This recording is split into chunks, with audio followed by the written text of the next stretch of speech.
Jiwa yang lemah itu tidak tangguh. Jiwa yang tidak tangguh itu berarti ada kesulitan sedikit saja, dia akan mudah galau, mudah stres.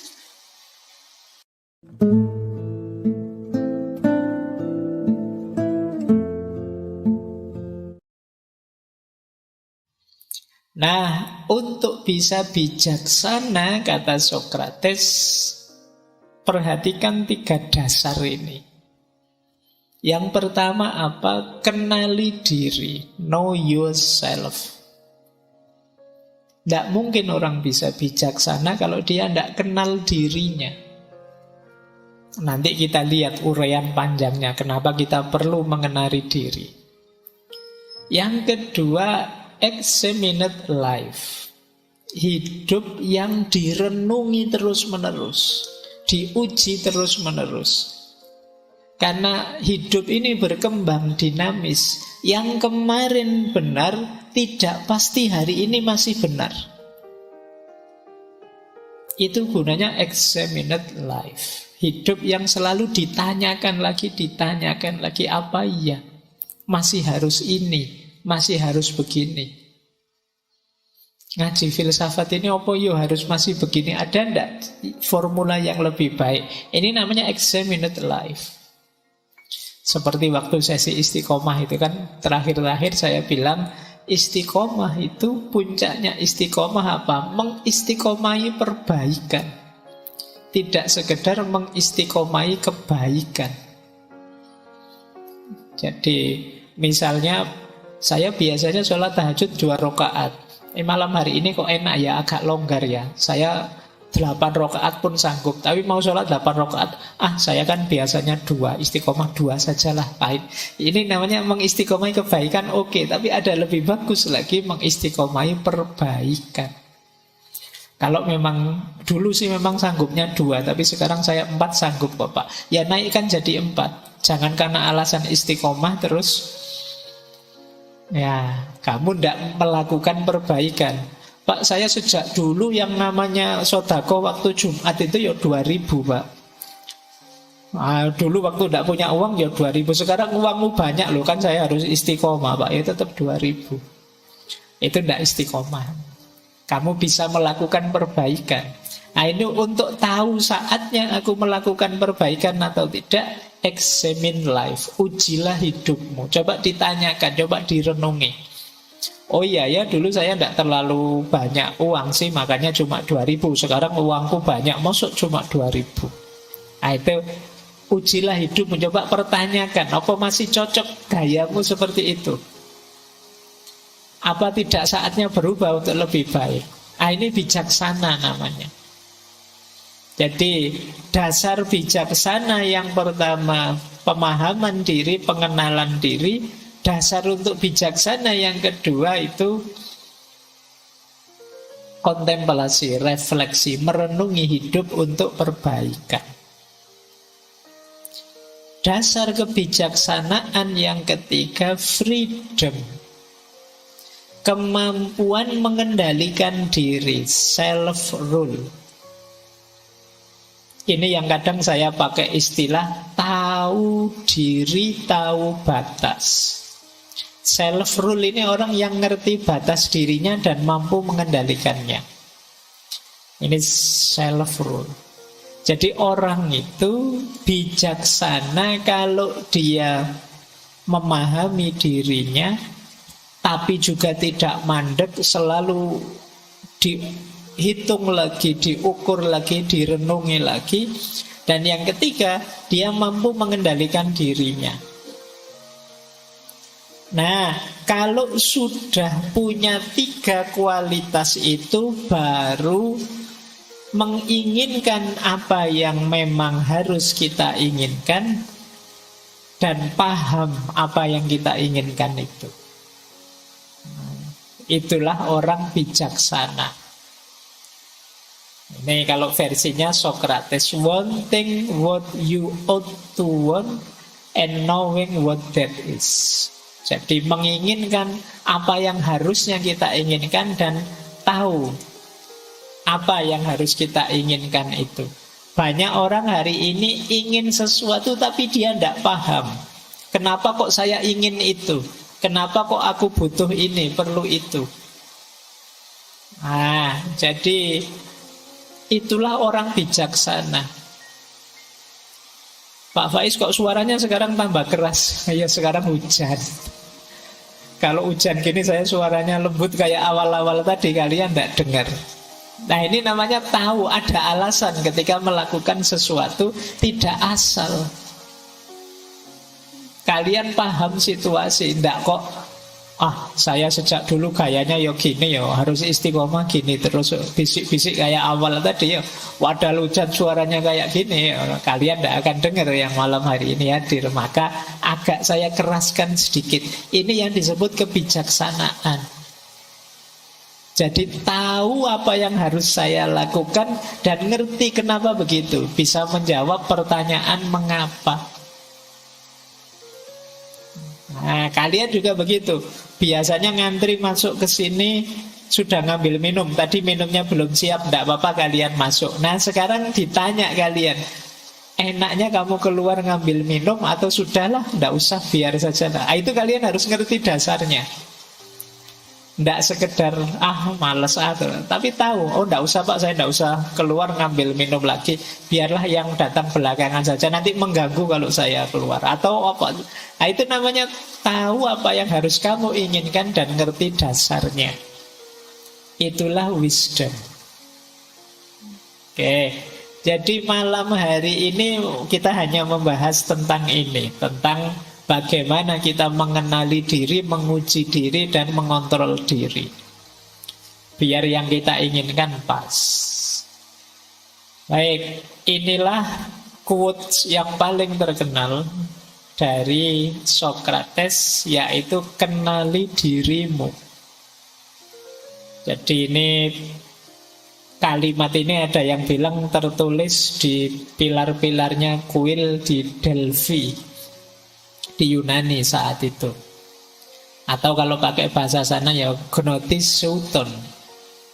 Jadi kenali dirimu, know thyself. Ini masyhur sekali quotes ini di Yunani saat itu, karena saat itu Socrates dikenal sebagai orang yang paling bijaksana di Yunani. Jadi ada cerita muridnya Socrates ini satu ketika tanya pada mungkin peramal atau dukun atau orang tua yang paling dimuliakan saat itu di kuil Delphi. Dia tanya, kira-kira ada ndak orang yang lebih bijaksana dari guru saya Socrates? Jawabannya peramal itu, ndak ada. Jadi di seluruh Yunani itu dialah orang paling bijaksana. Dan ini memang terkenal sekali. Jadi puncaknya memang kalimat ini yang ditulis di kuil Delphi. Kenalilah dirimu. Dan itu yang di bawah juga kalimatnya Socrates sendiri. Secara umum mengenali diri itu who we are, siapa kita. Who we should be, siapa kita yang seharusnya. Dan yang ketiga, who we will become, siapa kita nantinya. Nah, yang terakhir ini, kita ingin jadi apa sih? Hari ini kita itu apa? Idealnya kita itu harusnya bagaimana? Dan nantinya kita ingin menjadi seperti apa? Ini 3 pertanyaan besar yang silahkan kita tanya pada diri kita sebagai terjemahan dari know thyself. Kenali dirimu. Aku ini siapa sih? Kemudian harusnya aku ini bagaimana? Dan yang ketiga, nantinya aku harus berubah jadi apa? Oh, itu 3 pertanyaan ini kalau kalian coba jawab itu mungkin bisa panjang, bisa jadi skripsi. Kamu boleh nyoba jawab pertanyaan ini nanti setelah pulang. Siapa aku? Mungkin kamu jawab pertama namamu, alamatmu, identitasmu, terus saja. Nanti uraikan siapa dirimu. Sekali-sekali kamu boleh cerita tentang dirimu pada dirimu sendiri. Aku ini orang yang seperti ini, ciriku begini, dan lain sebagainya. Kalau sudah tuntas kalian mendeskripsikan dirimu, yang kedua apa? Siapa harusnya aku? Idealnya aku ini harus bagaimana? Tadi aku bilang aku ini Muslim. Muslim itu harusnya perilakuku bagaimana? Aku tadi bilang aku itu mahasiswa. Kelakuanku itu kira-kira sudah kayak mahasiswa apa belum sih? Aku tadi bilang aku ini gentleman. Gentleman itu kayak gimana? Sudah muncul apa belum? Who we should be. Dan yang ketiga, who we will become. Aku ingin jadi apa besok? Nah, ini jadi yang nomor 2 itu idealnya hari ini, yang nomor 3 idealnya besok. Yang nomor 1 kondisi konkret kita saat ini. Coba tanyakan 3 hal itu. Jadi ini agak berat karena memang ya yang pertama tidak ada yang bayari kamu. Yang kedua mungkin merepotkanmu. Tapi jangan lupa dasarnya nanti kamu bisa berkembang, maju, sukses dari sini. Kalau di Sokrates sih dasarnya untuk bahagia itu ini. Sulit orang bisa bahagia kalau tidak kenal dirinya. Senang mungkin bisa, makan enak kok senang ya, atau apalah terus kamu senang. Tapi untuk bahagia tidak bisa. Untuk bahagia yang pertama-tama kamu harus kenal dirimu. Nah itu nanti mungkin ini kita jelaskan minggu depan ketika ngomong etika. Jadi know thyself, kenalilah dirimu. Nah sekarang kita lihat mengenali diri kita, yang pertama harus kita sadari, kata Sokrates, diri kita ini punya 2 sisi. Ini sederhana sebenarnya. Mudahnya kita ini punya jasmani, punya rohani. Kita ini punya fisik, punya mental, kata Sokrates. Diri kita ini 2 dimensi. Yang satu sementara, yang satunya lebih abadi. Jadi ada jasad, ada roh. Ada jasmani, ada rohani, ada badan, ada jiwa. Ada 2 sisi. Yang lebih penting tentu saja jiwa, kata Sokrates. Kenapa? Karena jiwa itu jadi kuncinya kebahagiaan.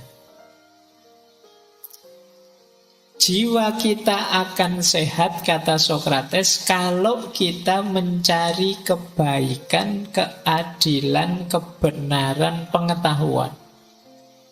Tetapi jiwa akan lemah, sakit-sakitan, dan bodoh, kata Sokrates, kalau yang dikejar adalah kekayaan, ketenaran, kekuasaan. Jadi ini nanti kita pertajam waktu membahas etika besok. Tapi ini langkah awal kita untuk sadar. Jadi mengenali diri itu berarti memang kuncinya ada pengenalan soul, pengenalan jiwa kita. Jadi mengenali, kalau di Sokrates itu jiwa itu daya emosional dan daya berpikir. 2 itu. Nah itu kalau yang kita kejar hanya yang materi-materi, kesenangan-kesenangan sementara, yo jiwa kita akan lemah. Untuk sehat, jiwa itu harus diberi asupan kebaikan, kebenaran, keadilan, pengetahuan. Jiwa kita akan sehat. Saya tidak tahu jiwa kita selama ini teman-teman ngasih asupannya apa. Hari ini kan orang mungkin merasa bahagia dengan ketenaran, bahagia dengan kekuasaan, bahagia dengan kekayaan. Ya kalau kita fokusnya ke situ, jiwa kita akan lemah. Jiwa yang lemah itu tidak tangguh. Jiwa yang tidak tangguh itu berarti ada kesulitan sedikit saja, dia akan mudah galau, mudah stres. Itulah mengapa orang hari ini banyak yang stres. Yang dikejar keliru. Loh Pak, apa ndak boleh Pak kita kaya, apa ndak boleh kita terkenal, apa ndak boleh kita masyhur dan lain sebagainya, boleh. Tapi itu jangan jadi tujuan. Itu anggap saja efek sampingnya saja dari kebenaran, kebaikan, keadilan, pengetahuan. Jadi itu bonusnya, kalau pakai bahasa bulan lalu itu karomahnya. Karomah jangan jadi tujuan. Tujuannya tetap keadilan, kebaikan, kebenaran, pengetahuan. Kalau ada teman-teman yang merasa, Pak saya kok mudah galau, Pak kok mudah stres, Pak, coba dicek, jangan-jangan tujuan hidupmu yang melemahkan jiwa tadi. Hanya kesenangan yang sesaat, mungkin lewat kekayaan, lewat ketenaran,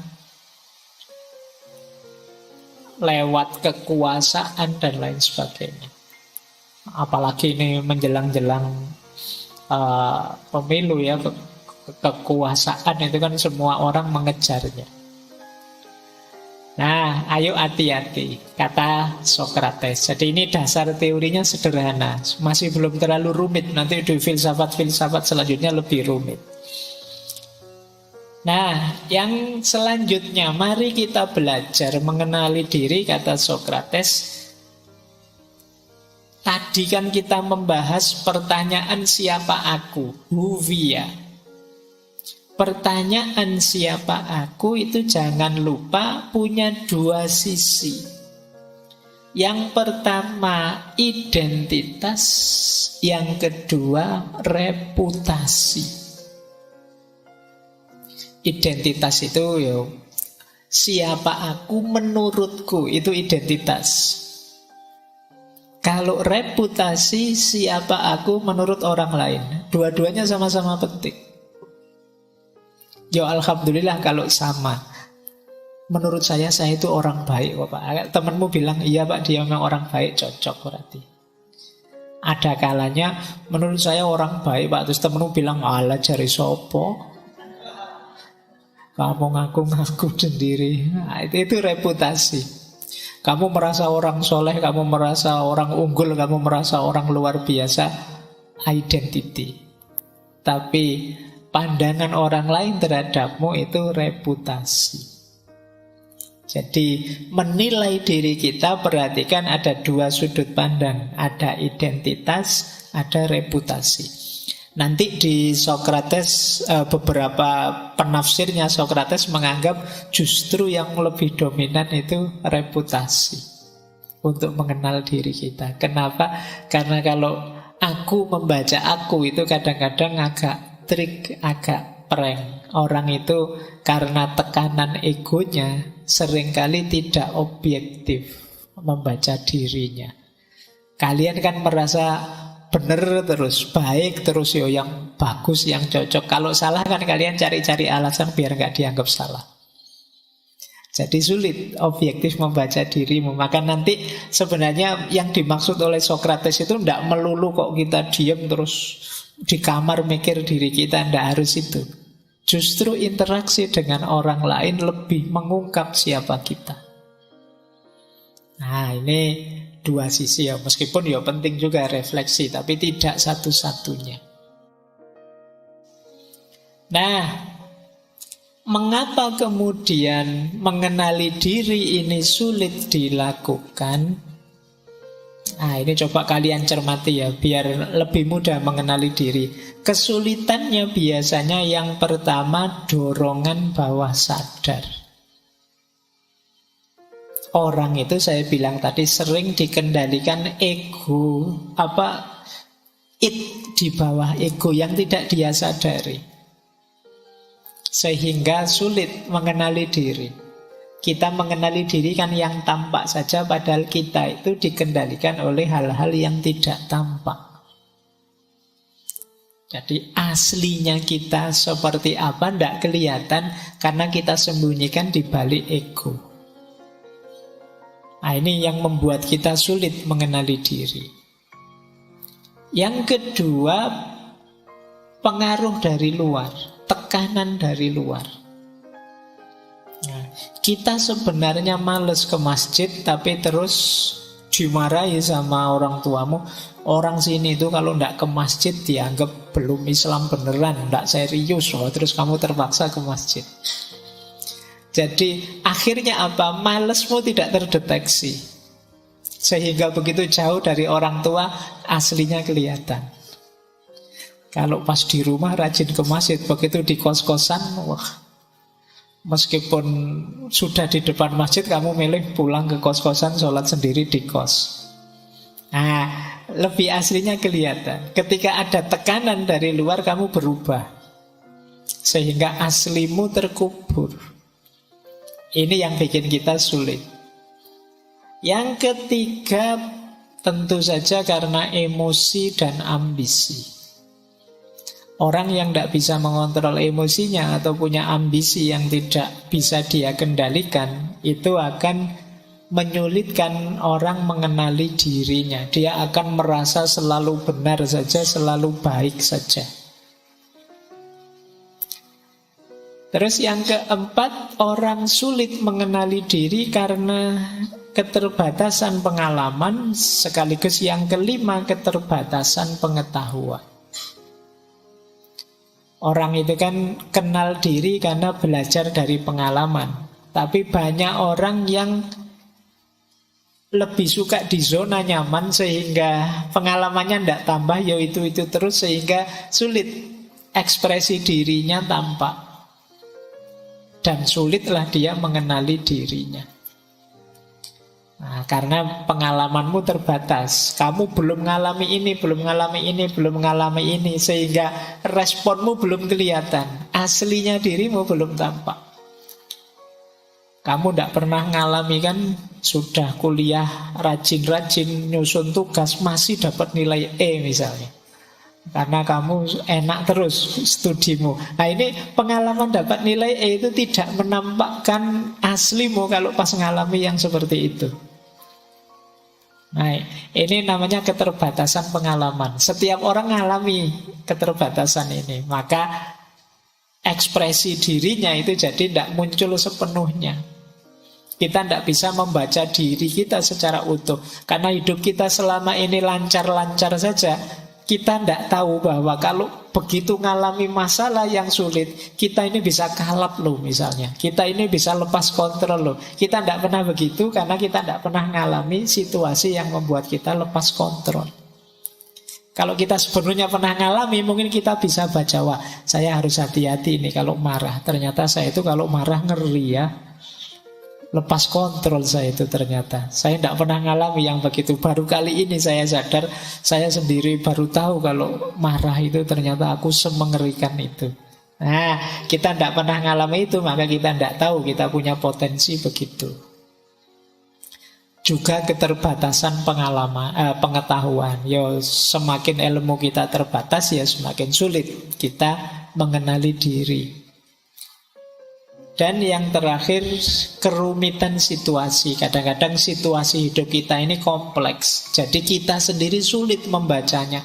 Pak, saya tidak paham ini, Pak. Saya ini sedih, bingung, apa stres, apa kamu campur aduk, tidak karu-karuan. Situasinya memang rumit. Dibaca dari banyak perspektif bisa. Ya, saya itu sejak kemarin memang gegeran terus sih, Pak, sama pasangan saya. Tapi apa putus lebih baik ya. Tapi kalau tidak putus gimana? Kalau putus situasi kan kompleks. Nah, kamu kebingungan untuk memutuskan. Kan tidak jelas, situasinya rumit. Jadi kalian mengenali dirimu yang kamu inginkan juga sulit. Nah, ini halangan-halangannya. Kenapa mengenali diri itu kadang-kadang sulit. Tapi ya bukan tidak mungkin diatasi. Tetaplah baca dirimu, karena tadi ini kuncinya kita bisa berkembang.